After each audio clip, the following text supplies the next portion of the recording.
Pemirsa, koperasi dan UMKM memiliki peranan penting terhadap perekonomian dan pertumbuhan ekonomi yang inklusif dan berkelanjutan di Indonesia, khususnya Sumatera Utara. Sehingga peningkatan daya saing UMKM akan terus menjadi perhatian pemerintah. Hal tersebut diutarakan Kepala Dinas Koperasi dan UKM Sumut, Naslindo Sirait, saat menggelar temu pers dengan tema peningkatan kualitas daya saing koperasi UMKM di Sumut, yang berlangsung di ruang rapat 3 Kantor Gubernur Sumatera Utara pada Selasa sore 5 Desember 2023.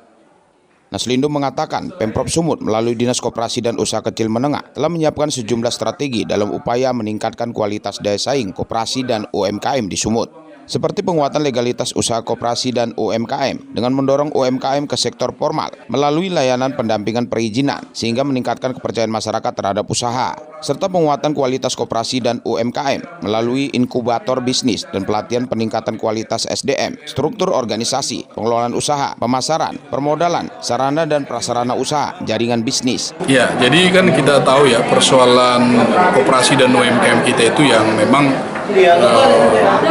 daya saingnya masih rendah. Karena itu kita perlu tingkatkan daya saingnya di tengah-tengah arus globalisasi hari ini.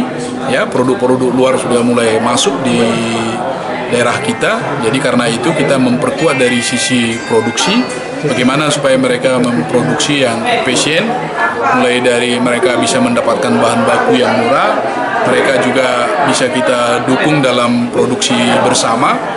Ya, kita akan bantu dari sisi permodalan juga dan juga dari sisi pemasaran. Nah, pemasaran sekarang bisa juga dengan digital, ya. Nah, dengan demikian mereka akan berdaya saing. Termasuk nanti kita akan melatih mereka dari berbagai aspek yang dibutuhkan. Khusus untuk koperasi juga seperti itu, kita dorong supaya koperasi itu menjadi koperasi yang masuk di sektor real, tidak lagi disimpan pinjam. Dengan demikian mereka akan menghasilkan banyak produk atau jasa yang kita butuhkan. Jadi kalau koperasi-koperasi ini masuk di situ, ekonomi kita akan bisa tumbuh jauh lebih baik dan bisa menyerap tenaga kerja. Dan untuk kawasan selain Medan, itu kan juga kawasan usaha seperti Rapat itu gimana Pak?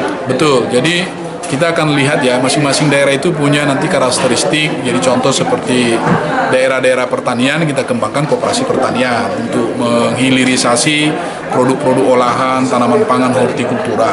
Tapi daerah-daerah misalnya yang pariwisata, kita dorong koperasi wisata. Jadi mereka bisa menjadi bagian ekosistem pariwisata yang ada di sana. Pelaku-pelaku usaha, apakah itu kuliner, apakah itu handicraft, termasuk homestay, mereka bisa berkooperasi membangun satu destinasi wisata.